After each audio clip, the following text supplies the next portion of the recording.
मैं अरविंद केजरीवाल से कहना चाहता हूं कि जब वो चुनाव लड़े तो उनको अच्छे से पता था कि दिल्ली को कोई अपना राज्य का दर्जा प्राप्त नहीं है। दिल्ली केंद्र शासित प्रदेश है और दिल्ली यूनियन टेरिटरी की जो उसकी पावर है वो अलग होती है, राज्य की पावर अलग होती है। बार बार अरविंद केजरीवाल का ये कहना कि मुझे ट्रांसफर पोस्टिंग का अधिकार देना चाहिए, तो ये अधिकार ना तो आज से 20 साल पहले कोई अगर हमारा भी मुख्यमंत्री रहा उसके पास भी नहीं थे, उसके बाद में कांग्रेस की शीला दीक्षित जी रही तो ये सारे अधिकार उनके पास भी नहीं थे।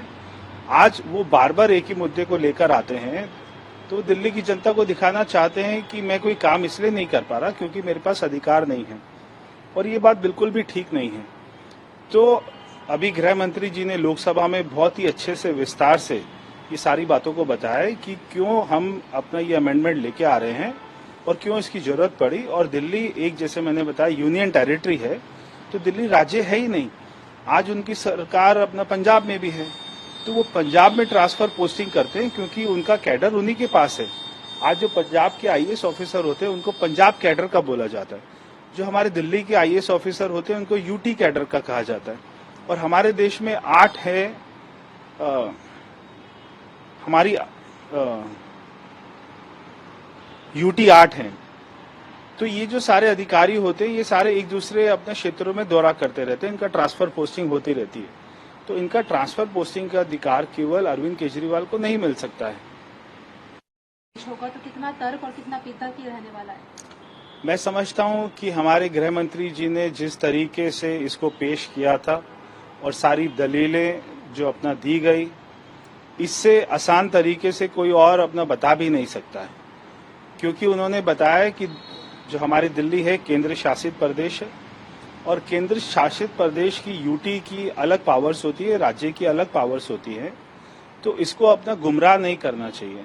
सारी अपोजिशन पार्टी आज जो अरविंद केजरीवाल का साथ दे रही हैं, वो भी इस बात को अच्छे से मानती हैं कि दिल्ली के राज्य के अधिकार, क्योंकि हमारी दिल्ली राष्ट्रीय राजधानी है, तो राष्ट्रीय राजधानी वर्ल्ड में जितनी भी कैपिटल्स हैं उनके जो भी अधिकार होते हैं वहां के केंद्र सरकार के पास होते हैं। इसलिए बार बार वो दिल्ली के सारे राज्य के अधिकार मांगते हैं। तो ये हमारे मुख्यमंत्री साहब को भी पता है कि ये उनकी मांग बिल्कुल ही नाजायज है। साथ इस पर क्या कहेंगे? देखिए, लोकसभा में हमारी बहुत जो अभी पास हुआ बिल, तो उतनी बहुमत से हमारा राज्यसभा में भी पास होगा। हमारे पास में राज्यसभा में भी पूर्ण बहुमत है, इसलिए वो चाहे अपना 3 लाइन व्हिप जारी करें या कुछ भी करें, हमारे पास में अच्छी संख्या है, हमारे पास में नंबर है। आखिरी सवाल है, हरियाणा को लेकर बिल्कुल अवैध है, वो लोग गरीब है, नहीं चलाना चाहिए, और जमीयत उलमा हिंद भी कह रहे हैं कि सरकार और प्रशासन जो है इसमें संदिग्ध भूमिका निभा रहा है। ये सारी बातें उनको जब वो हरकत करते हैं और जब वो पत्थर फेंकते हैं और हिंसा फैलाने की कोशिश करते हैं, तो ये सारी बातें उनको पहले से अपना समझ लेना चाहिए था कि अगर वो ऐसी हरकत करेंगे तो उनको इनका अपना अंजाम भी भुगतना पड़ेगा। तो आज वहां पे जो भी कार्रवाई हो रही है वो सब जो उनके कर्म हैं, तो उसकी सजा उनको मिल रही है। वो अवैध बुलडोजर कार्यवाही कह रहे हैं। देखिए, अवैध है या नहीं, अगर अवैध है तो उनको कोर्ट जाना चाहिए, तो वो कोर्ट के दरवाजे खटखटाएं। अब हमारा हरियाणा का प्रशासन ने तय किया कि वो अवैध है और वो बुलडोजर चला रहे हैं।